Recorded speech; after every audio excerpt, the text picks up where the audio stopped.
When the edged wind came to our village, it seemed like a typical Alaskan gust, one fitting for late December.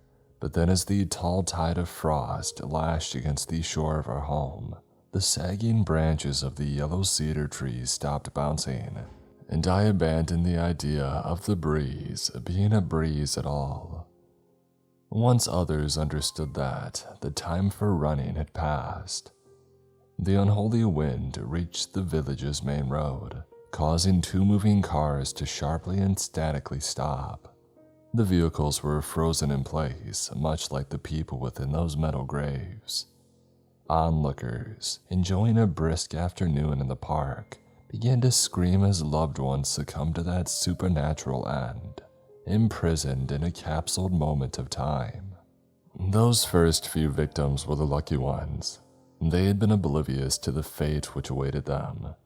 True terror was endured by those who beheld the raw power of the wind, those unfortunate enough to see the end coming.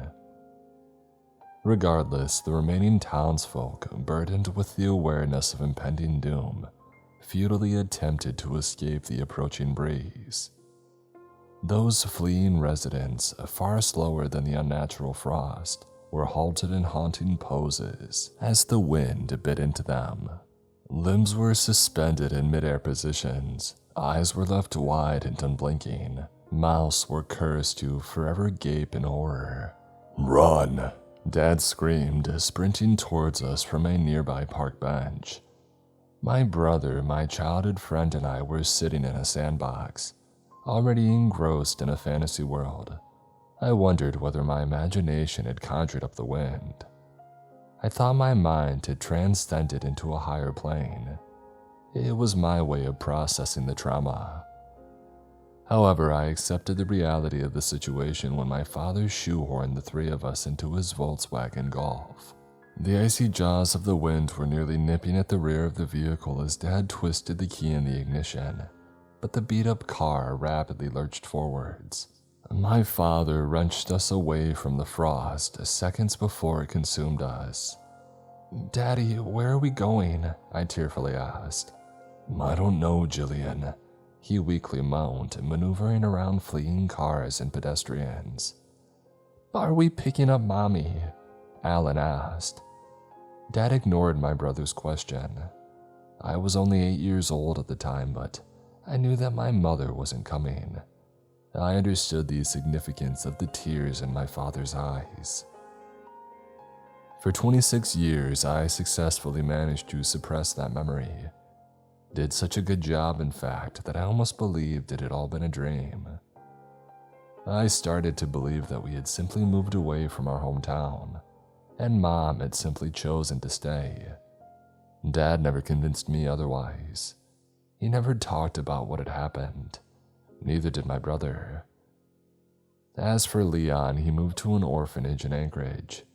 We wrote to each other for a couple of years, but his replies became less and less frequent. Eventually, he stopped responding entirely.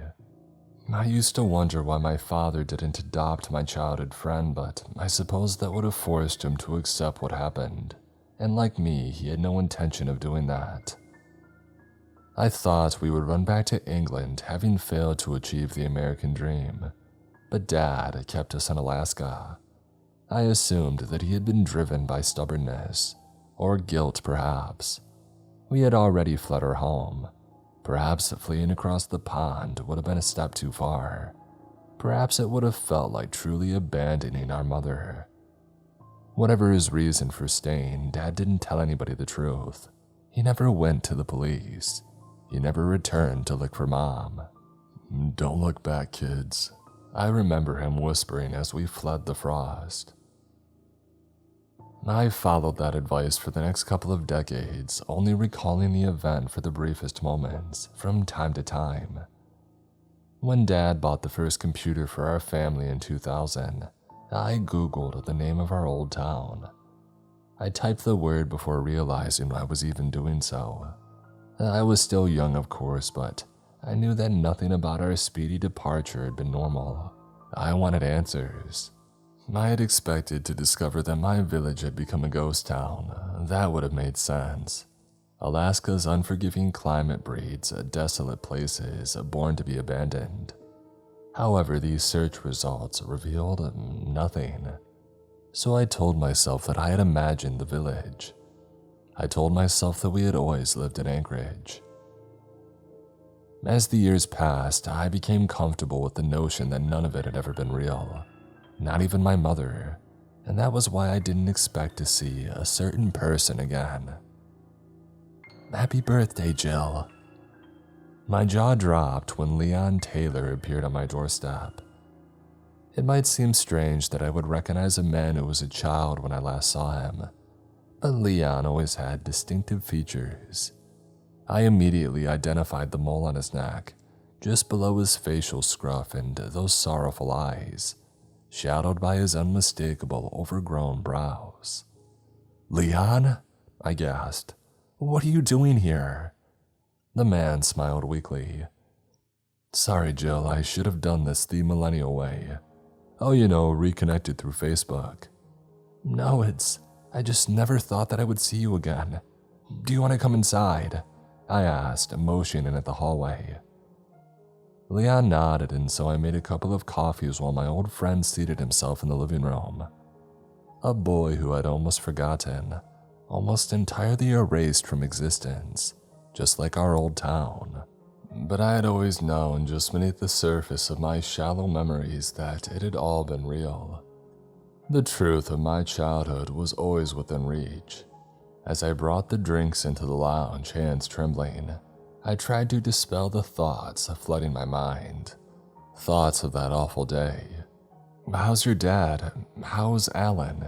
Leon asked, taking the cup of coffee. I sighed. "Dad's been unwell for a few years. He hasn't been taking care of himself and is getting old. As for Alan, well, Alan's the way that he's always been. Uptight and distant, but..." "When was the last time that you spoke to him?" Leon sharply interjected. The question caught me off guard. "Huh?" "Your brother. When was the last time you spoke to him?" Leon asked. My face strained. He knows, I thought. How on earth does he know? 3 years ago, I answered. My old friend nodded. "Did you fall out?" I scoffed. "That's an understatement. You remember what he was like when we were kids, don't you?" Leon shrugged. "He was 2 years older than us. We must have infuriated him." I nodded. "Sure, but I grew up and he never did. We had a big argument and we haven't spoken since." "Interesting," he responded. I raised an eyebrow. "You're a man of few words these days, Leon." The man cleared his throat. "Your brother messaged me a week ago." My other eyebrow raised. "What?" "It was a very strange message." "Did you reply?" I asked. "I thought you would have preferred to ignore it." He lowered his head in shame. "I'm sorry, Jillian. I replied to some of your letters." "Well, yeah, then you forgot about me," I said. "It's embarrassing that I didn't get the hint." "It wasn't embarrassing," Leon sheepishly muttered. "I read all of them, every last letter." "Oh, well, that's great," I laughed. "Nice to know that you cared." "Jillian, Leon paused, lifting his head. "I was scared." "Scared of what?" I asked. "Remembering that day. It's why I told your dad that I didn't want to come and live with you." "It's what?" I asked. Leon tilted his head. "You didn't know? Did you really think he would just dump me in that place? He might have changed, but your dad was never cold. Still, I refused. Living with you would have reminded me of what happened to my family." I didn't reply, so my old friend prodded the beast. "Aren't we going to talk about it? Why did my brother message you?" I interrupted, avoiding the topic. Leon twitched his lips uncertainly, as if unwilling to part them. "He told me that I had to see you." Leon trailed off. "Right," I said. "Why?" Your brother said something insane, Julian, he said. He claimed that Arnold Walker visited him in Fairbanks. My jaw fell. I beg your pardon. Arnold Walker, my brother's school friend. Leon nodded. He escaped. I didn't know that others got out, I whispered. My old friend's face was growing paler. No, your brother said something that seemed impossible. He said that Arnold did not arrive at his doorstep as a 36-year-old man, but a 10-year-old child. My stomach dropped. The natural response would have been to discredit such an outlandish story, refusing it with a rational explanation. But Leon's revelation served to do only one thing. It confirmed what I had always known. A 10-year-old boy made it all the way from our hometown to Fairbanks. I asked meekly. Leon frowned. That's it? You're not going to question it? I did. I messaged Alan repeatedly, but he never replied. Not a nice feeling, is it? I asked, sighing. How did you want me to react, Leon? You were itching to talk about that day. Well, I'm not skirting around the subject now. Let's talk about it, okay? I know all of that horror really happened. I just never wanted anybody to confirm it. Me neither, Leon said. I was trying to avoid your family for the rest of my life. Your brother ruined that. Yeah, he tends to ruin things, I replied. So that's it. Alan wanted you to tell me about Arnold Walker. Leon shivered. There's more, but look, I know I should have messaged you about all of this first, but I thought about the way that Alan avoided my questions, and I didn't want you to do the same. I assumed if I were to show up in person then, well, I wouldn't be able to run away. I finished. I understand, Leon. I just hate that my brother is still too childish to talk to me. Funny, he called you childish too. Listening to you two bicker is nostalgic. Leon smiled before quickly adopting a solemn expression. I'm trying to change the subject, but I need to rip off the band-aid. Alan said that Arnold took him to a car on the front lawn. There was a man in the driver's seat barely clinging to life, with a face mangled beyond recognition. Your brother said the man's skin had been peeled from his face, and he was still somehow alive. I shuddered, vomit climbing my throat. Arnold told your brother that the man was Mr. Johnson, Leon whispered. The farmer? The one who ran the local grocery store? I asked, shivering. My friend nodded. Yeah, Alan said that he had aged a little, while his hair was grayer than he had remembered. The pair must have been on the road for hours, and your brother didn't know how they knew where to find him. He had so many questions for them, but Mr. Johnson died before the ambulance had arrived. And while Alan had talked to the paramedics, Arnold ran away. He's missing. Shit, I whispered. I'll call my brother. You might struggle, Leon said. Alan ended the message by saying that he was going back home. I gawped. No, he wouldn't be that stupid. Maybe not. You should try to contact him, Leon said. He hasn't replied to my dozens of messages, but he might reply to you. Not sure if he even has a signal out there in the boonies, but you're right. You should try. I spent an hour trying to contact my brother in various ways, but he did not respond. Alan had vanished, and I knew, like it or not, that I had to return to our village too. I should have told Dad. Would have told him had he not been one bad day away from a heart attack. In spite of the man that he had become, I loved him. I didn't want to remind him of the place that we had fled. One person should be spared the horror of remembering, I thought. Leon and I, two strangers who had spent formative years together, piled into my Kia, and we drove from Anchorage to a place that I had long hoped had never really existed. I was going to be horribly disappointed. On a nondescript road that burrowed into the Alaskan wilderness, my throat started to twist and constrict. The outer edge of my vision shrank and my head pulsated with a slowing rhythm as the words had slipped away from me. I struggled to breathe as I came to terms with an awful fact. I recognized that endless road. "Jillian," Leon whispered. "Don't," I begged. I didn't want to hear it.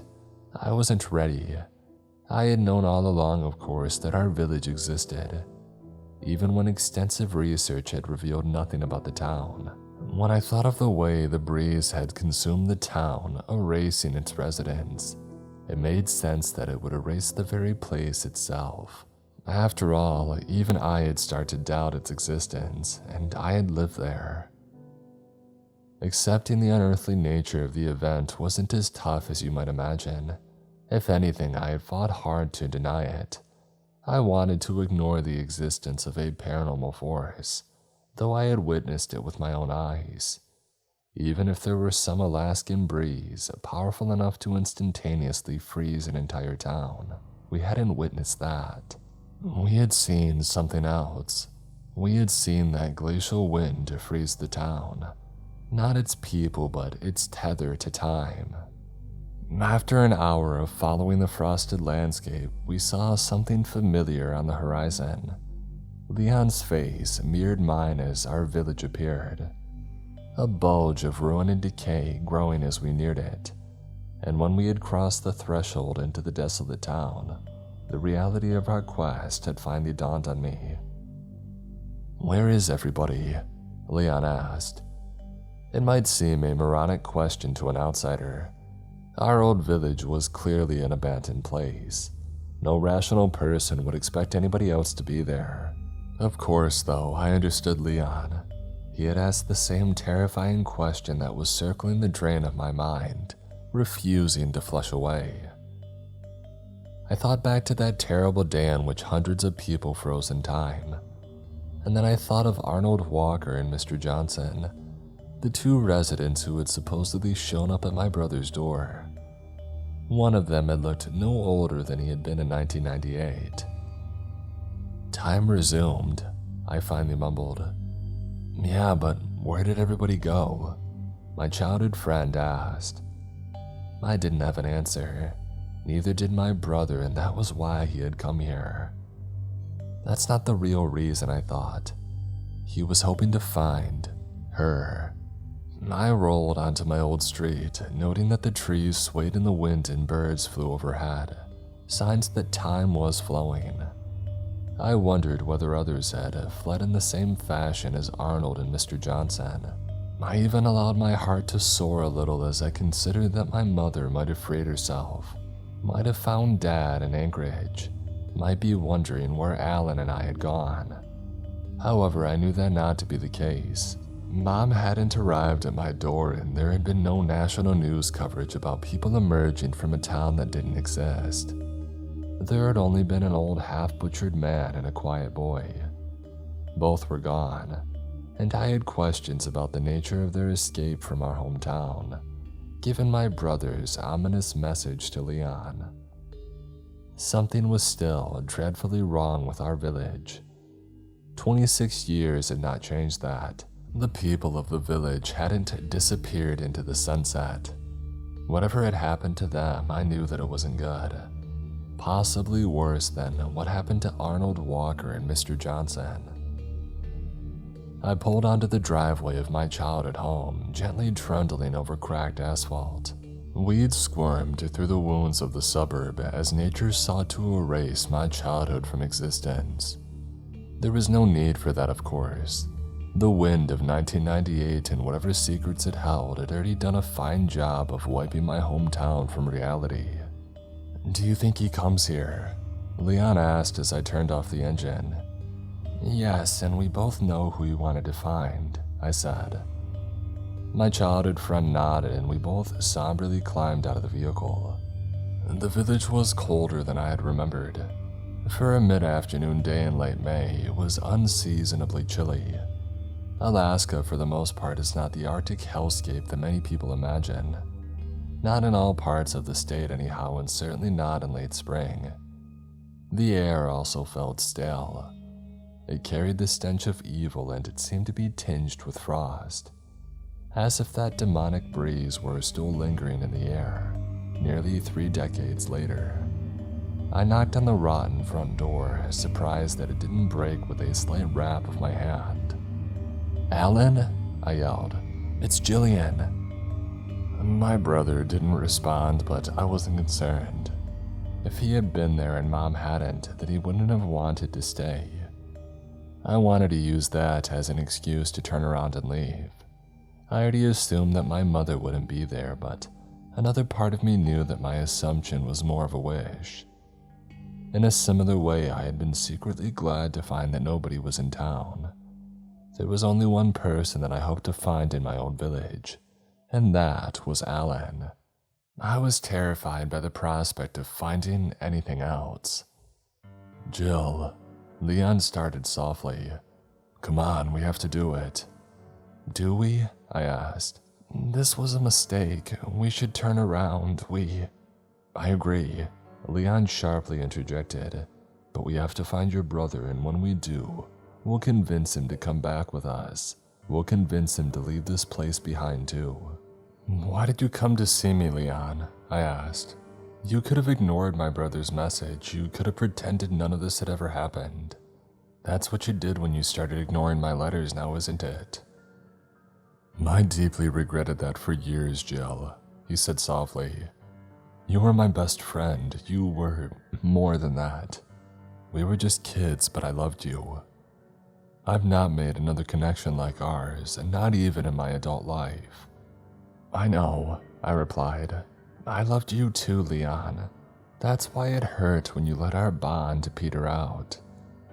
If you had cut me off from the start, I would have understood, but it just felt like you stopped caring."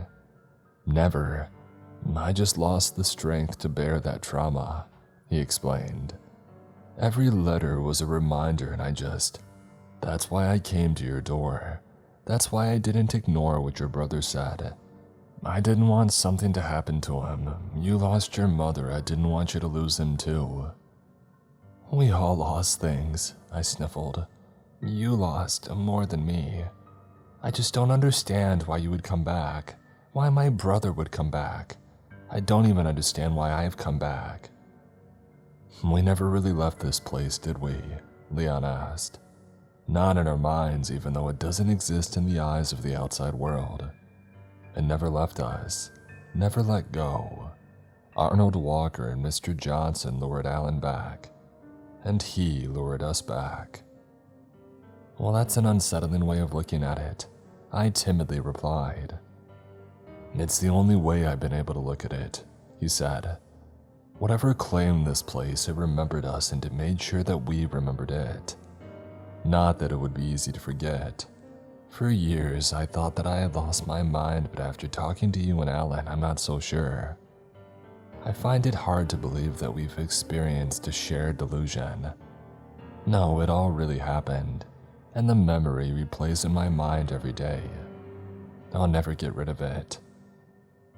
"Dad seemed to do a good job of erasing this place from his mind," I said.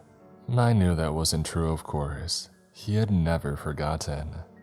That was made apparent by his deterioration. Alan and I had a close relationship with our father before we left that village. Afterwards, he changed. We all changed. Losing Mom had fractured the family, but there was more to it than that. I started to consider that Leon might be right. Perhaps the frost hadn't ensnared the two of us, but it had certainly bitten us. "Do you want me to do it?" Leon eventually asked. I wanted to be courageous enough to open the door, but I wasn't. I nodded meekly and stepped aside, allowing my childhood friend the nightmarish task of facing whatever lay within my old home. He pushed the door handle down, expecting the house to be unlocked, but it wouldn't budge. "Shall we try the back?" I asked. Leon backed up. I quickly realized what he was planning to do when I opened my mouth to utter a protest. My hulking friend had charged before I spoke a single word, however, and he hurled his body into the door. It quivered in its frame, but it did not give. "Leon," I cried, "what are you doing?" "Well, I don't suppose you have the key," he panted, massaging his shoulder. I held up my hands. "Look, let's just..." My friend rushed forwards again, and the result was the same. This time, however, Leon released a groan of pain, clutching his arm a little more tightly. "You're going to hurt yourself," I said. "Let's take it in turns to kick the door. That'll work better and it won't cripple either of us." Leon nodded and the two of us firmly booted the door near the handle. The wood quaked and it only took a few attacks for the door to splinter around the lock. The frame splayed inwards and the metal mechanism fell loose. "Whoops, that worked a little too well," Leon laughed. He led the way into my childhood home, which looked unlike the street outside, the same as I had remembered, the same as it had looked on the day that I had left. There were no shoes left by the door, no muddy prints on the carpet, no indication whatsoever that my brother had visited our old home, which I had gathered when the front door had been locked. But this was not a relief. I knew in my gut that Alan would have gone there first. "He never made it home." Leon shivered. "This place feels cold." "Frozen," I corrected. "Frozen in time." "Is it safe for us to be here?" he asked. "What if we end up like the others?" "Oh, it's a bit too late to ask that now," I replied. "The breeze passed long ago. This just seems to be the horror that it left behind." Leon accepted my suggestion and then he wandered over to the staircase. My friend took one step before halting in place. For a haunting moment, I believed that he had been frozen in time too. I believed that I had been wrong and the frost had come for us. But I quickly realized that my friend was still moving, still twitching. He was frozen by fear, not a supernatural gale. "There's someone in the bathroom," Leon wheezed. With physical dread in every inch of my body, I joined my friend and looked up. Artificial light spilled beneath the bathroom door into the dark landing. "There might not be anyone in there," I shakily said. "Jillian, this is an abandoned town. There's no electricity. Your house is still frozen in time and it froze with the bathroom light left on. Somebody must have been." "Don't say it," I pleaded, upper lip trembling. "Do you want me to lead the way?" he asked. I didn't though. I wanted to run, but I knew that I would never forgive myself for doing so. Leon was right, of course. I hadn't allowed him to finish his sentence, but it was clear that he was going to mention somebody in particular. Somebody whose face flooded my mind as we ascended the staircase, one tentative step at a time. Somebody whose name started to tickle my lips as Leon grasped the handle to the door. It wasn't locked. "Mom?" I moaned as Leon inched it open. My ageless mother was inside. I'm sure that I would have screamed at whatever we found, but I was not prepared for the state of the statue before me. Mom was standing at the sink, hands cupped below a stream of tap water suspended in time. As I had always feared, the frost had caught her. It was horrifying enough to be frozen in time for 26 years, while the rest of the world had continued. But that wasn't why I screamed. I had braced myself for that possibility. I had spent my entire adult life coming to terms with it. I screamed because I wasn't prepared to see her face. Mom was smiling, not a wholesome smile. It was a taut grin that etched an unnerving crescent shape across her cheeks. There was nothing unnatural about the grin, but it looked painful, and it appeared as if cataracts had taken the entirety of her pupils. "Mom?" I asked weakly. "Do you hear me?" There was no reply. I peered around the side of her face and I immediately regretted it. Though she was frozen in time, she did not look unaware. I felt her sightless eyes boring into my face and I quickly jumped backwards. "Let's go and find your brother," Leon fearfully said. As I nodded, backing towards the doorway, I locked my gaze onto my mother's profile. My heart pounded as I started to close the bathroom door. I was trying to ignore the idea that had wormed into my mind. The possibility that behind the glassy cataract, a pupil might still exist, lying dormant, watching me from a face that no longer seemed to belong to my mother. After I shut the door, Leon and I took a few moments to control our breathing.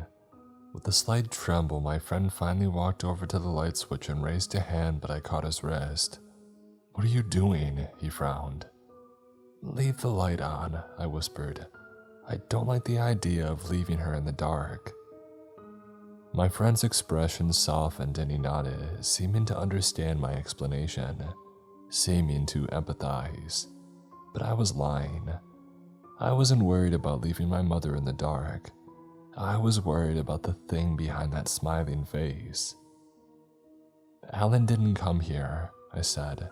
"Did he really come back?" "You read the message, Jillian," Leon replied. "I know, but," I sighed. "I know." "He might not have come to the house," my friend suggested. "This is the first place that he would have visited. If Mom weren't here, he wouldn't have returned." "Well, let's look around," Leon urged. "You never know, we might find something else. Something to help your mother, perhaps." "I saw her face," I whispered. "She looked far past help." "Don't say that, Jillian," Leon said, eyes watering. "You idiot," I thought. I was so self-centered, so focused on finding my brother and my mother that I hadn't thought about Leon's parents. His brother Carl, people that we had left behind when my father had saved us. I remember Leon sobbing as he begged my father to turn around. "I'm sorry," I said. "We need to find your family too." Leon viciously shook his head. "Only if we find an answer, Jill. Only if we find a way to save them." My friend entered my childhood bedroom and I followed him. I imagine that visiting one's childhood home is a strange experience for anyone, but strangeness morphs into horror when that home is trapped in a moment of time. I felt physically unwell when I saw the glass of water on the bedside table, fresh as it had been on the day that my dad took us to the park. Life had continued for me, but the town was still trapped in that dreadful, inexplicable day. "Jillian," Leon said calmly, "there are people outside." He was standing in front of my bedroom window, and when I joined him, eyeing the road below, I saw them. A man and a woman who seemed to be in their mid-40s. The man wore ill-fitting clothes, a checkered shirt 2 sizes too small, and a pair of torn jeans. The woman, on the other hand, wore a pristine, shapely dress with a floral pattern.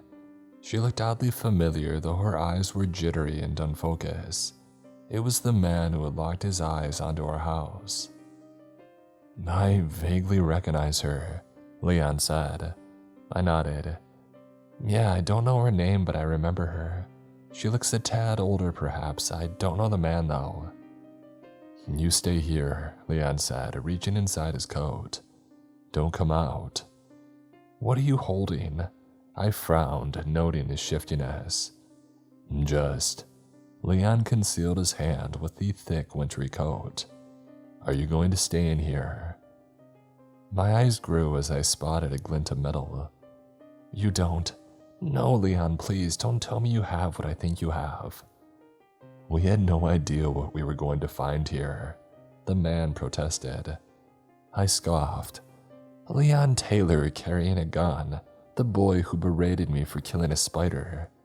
Before he replied, there came the sound of the front door swinging open, and when we spun our heads back to the bedroom window, we saw that the man and woman were no longer in the street. I realized they were inside. "Hello?" called a man from downstairs. "We mean no harm."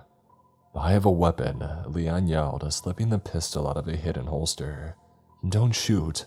It's Bernie Bradley," the man shouted weakly. My mouth gaped.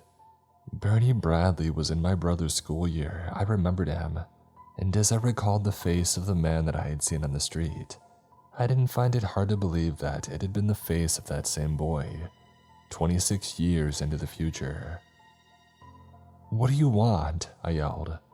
"To help you," he replied, "before they come." "Who?" Leon asked.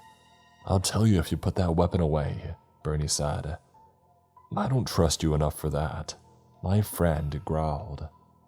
"Are you Leon Taylor?" the man asked. "Why?" Leon responded.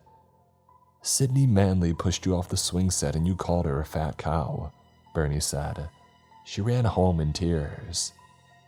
It wasn't enough in a place like that which defied all laws of rationality. It wasn't enough for Bernie Bradley to know that. But Leon and I needed it to be enough because we were hopelessly alone, hopelessly afraid, and hopelessly desperate. My friend reholstered his weapon and we walked onto the landing. Bernie and the woman were midway up the stairs. The man's hands were raised, but the woman barely seemed aware of where they were, barely seemed aware of herself. "Leon Taylor and Jillian Maynard, is that right?" Bernie asked. "How did you recognize us?" I asked. "You were the only ones who escaped. The Maynards and Leon Taylor." "The only ones?" Leon asked incredulously. Bernie nodded. "Others tried, but the frost got them." "So why aren't you?" I started, unable to finish. "Mind if we sit down before I answer that?" he asked. I looked at Leon and my friend begrudgingly nodded. We all headed to the living room and sat down. Once we did, Bernie Bradley told us an incredible story, and the woman beside him simply rocked on the sofa, face painted with a disturbing smile. Bernie had been a 10-year-old boy sitting at his bedroom desk when the chill swept through his room. He told us that he remembered nothing but a black void. He might have been there for an eternity, or it might have been less than a moment. When he woke from that dark slumber, still a 10-year-old boy sitting in the desk chair, Bernie looked out of the bedroom window. He was overcome by the horrible feeling that time had been lost, but he didn't know by how much. And when he saw residents frozen in the street, he realized that something awful had happened. Bernie found his own paused parents in the kitchen, and they were completely unresponsive to his pleas. The lonely, frightened boy ran through the town calling for help. Nobody answered. After a long day of searching, he returned to his house in tears. For a week, Bernie lived on cans of food from the cupboards, and then he heard shouting from the street. "Hello, is anybody there?" a man had called. Bernie ran outside to find Mr. Johnson. The farmer had been awoken from a darkness to find the town full of statues. Bernie told Mr. Johnson that he had been alone for a week, but that he had no idea how long he had been frozen before that. The boy wanted to leave, but the farmer said they had to save as many people as possible. They had a duty to do so. After all, neither the farmer nor the boy knew what might happen to them if they were to run.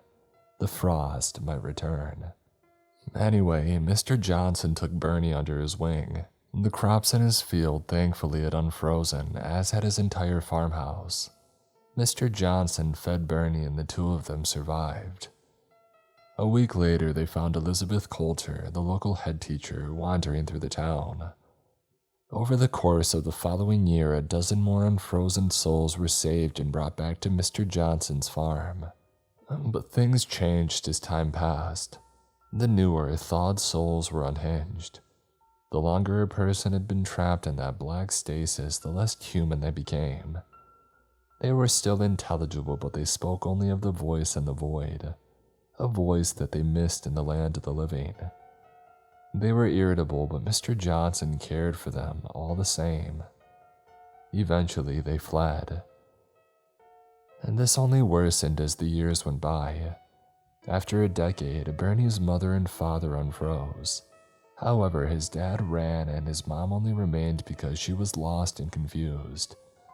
She would rant and rave about the speaker, the one that would make everything better, the one that would make them all eternal. It was during the year of 2018 that things crossed a terrifying line.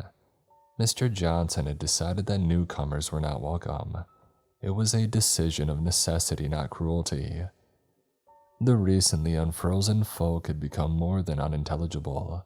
They had become dangerous. "Hark, the speaker calls," Walter Frankton screamed. The middle-aged man who had once been a police officer was standing outside Mr. Johnson's farmhouse.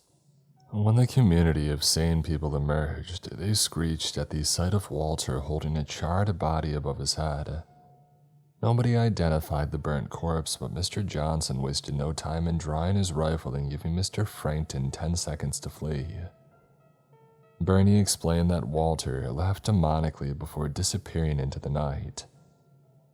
Over the coming years, bodies were found in the street. Followers of the speaker would relentlessly pursue Mr. Johnson's community, so the sane folk kept distant from the people of the speaker.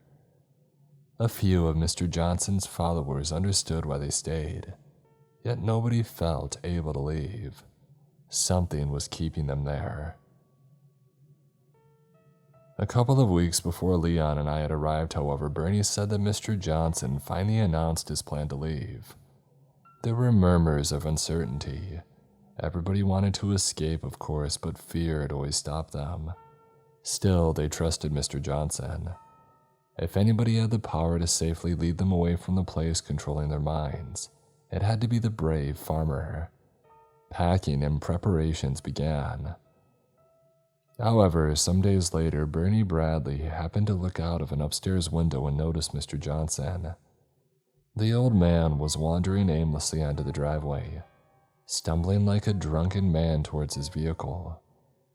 Bernie said there was a small child standing beside the car. The young boy led Mr. Johnson to the driver's door with a smile, and the two of them fled. The things disintegrated after that. When a Molotov cocktail found its way through a window, the community dispersed. The sane folk fled in different directions, and Bernie was left alone with his mother. "We've been running for days," Bernie explained. "I keep finding the bodies of people from my community, charred corpses in the street. I tried to leave this town, but it wouldn't let me. The farther I drove, the sharper the pang in my heart. I knew that I would die if I were to keep going." "How did you find us?" Leon asked. "Well, I heard you. Hard to miss the sound of an engine in a dead place like this. I had a hunch that it might be you." "You must have heard my brother then," I asked hopefully. Bernie frowned. "Alan's here. That might explain the ruckus a few days ago. I don't know what I heard, noise, lots of it. You won't find him though, Jill. You have to run while it still lets you. The frost might be gone, but something lingers." "The speaker?" Leon asked. Bernie nodded. "I was fortunate enough to never hear it, or never remember hearing it. I don't know what it said to them. My mother won't tell me." Bernie looked at the woman next to him, the one who appeared to be the same age as him, though I realized that he was still a decade younger. The horror of our town had aged him beyond his years. "It will be so glorious." Bernie's mother giggled, eyes bearing faint pupils behind mild cataracts. "You're lucky that they didn't see you arrive," Bernie said. "Otherwise you'd be dead already, but they'll come sooner or later. And you need to listen to me if you want a safe way out of here, okay? We need to distract them, keep them off your backs." I shook my head. "I need to find my brother. I know that he came to this town. I thought that I would find him in our home, but..." "Walter wanted him," Bernie's mother hissed. The woman stopped rocking, stopped smiling, and her head snapped to face me with such eerie speed that I thought it might entirely disconnect from her neck. Bernie quivered, as seemingly just as horrified by his mother's words as the rest of us. "Mom," he asked. "Walter wanted him. Walter wanted him." The woman laughed, taunting me. "What does she mean? Does Walter Frankton have my brother?" Bernie's face whitened. "Well, if he does, your brother's either been flayed or charred." "Christ, Bernie," Leon replied. I sniffed. "I won't leave until I know." "He's already dead," Bernie bluntly said. "We don't know that," I cried. I thought the others were sitting in stunned silence because I had spoken so assertively. However, as I calmed my breathing and the throbbing sensation in my ears had quieted, I heard it too. The sound of laughing voices. Bernie's mother strained to smile broadly. She looked as pained as my mother, but grateful for the privilege of the discomfort. "You don't want to see this. We'll head through the back. Do not look at the street," Bernie hoarsely pleaded as I rose, but I was already running to the door. I flung it open and started to run down the path with Leon and Bernie in tow, and then my eyes met the mob spilling beyond the end of the street. The crowd easily numbered 100 people, and each face wore a terrible smile, eyes glassy yet all-seeing. There was a man shuffling from the crowd toward me, like a terrified toddler taking its first steps. I tried to blot his face from my mind. I didn't want to see it, though it was too late for that. I had seen everything the moment that I faced the crowd. Eventually, I fell to my knees and howled as I embraced the truth. The shuffling man who had been flayed alive was my brother. Alan reached towards me with an outstretched hand, weakly shouting something before toppling forwards. He was reduced to a motionless heap on the ground. "Jill!" Leon cried again, rushing to me. "We gotta go!" I continued to wail as the gleeful crowd surged forwards. I resisted Leon, but he easily hauled my limp body to the car and bundled me into the back. "He needs help," I blubbered. "He's gone, Jill," Leon said. "What about your family?" I asked. "They're all gone," he sniffled, stepping on the accelerator. Staring through the rearview window, I watched the crowd approach my old home. Bernie stood on the front porch and his mother had her hands on his shoulders. The man did not run. As we pulled off the driveway, it almost seemed as if he too finally had a smile on his face. The mob swarmed Bernie and I heard a brief cry of agony. It may have been ecstatic or fearful, it may have been both. After we had crossed the border, no chill pierced us. We were free to leave. But I know that Leon and I belong to that town. I have always suspected that the wind grazed its teeth against my skin when I was a child. It grazed all of us. For even now, I still feel that link, that urge to return to the salivating mob with a smile on my face. When I returned home to find my father was missing, I knew that he felt it too.